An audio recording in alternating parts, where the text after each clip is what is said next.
My name is Viktor Drobotenko, and I'm honored to speak on behalf of Ukrainian pilot team within the EU-funded CEDAR project. Ukraine is living through the largest war in Europe since World War II.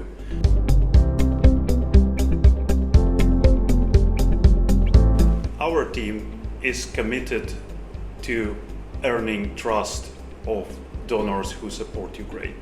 That is why we are implementing a pilot that replaces manual due diligence and fragmented background checks of reconstruction projects with efficient, automated and transparent AI-driven risk analysis.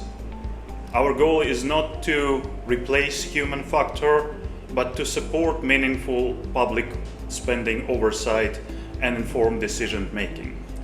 We have already validated initial results during the first trial and collected feedback from the end users.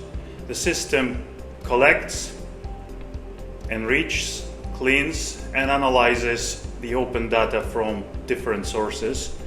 It identifies risk indicators and patterns and produces a clear risk view for decision makers and the general public.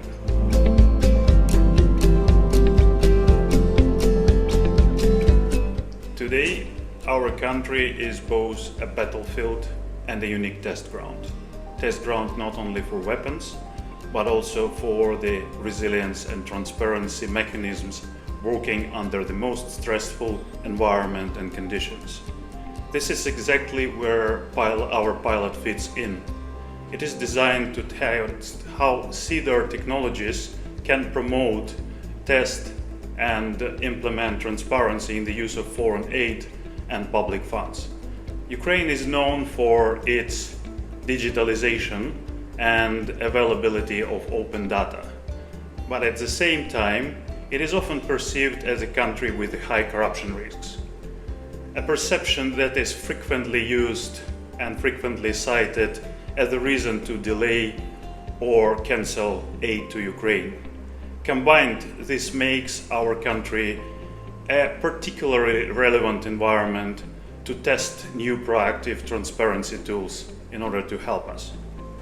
In parallel, together with the partners from other countries, we are building a shared knowledge graph that takes public procurement data, connects it with the risk indicators, supporting AI learning and cross-border exchange of this data through the common European data spaces.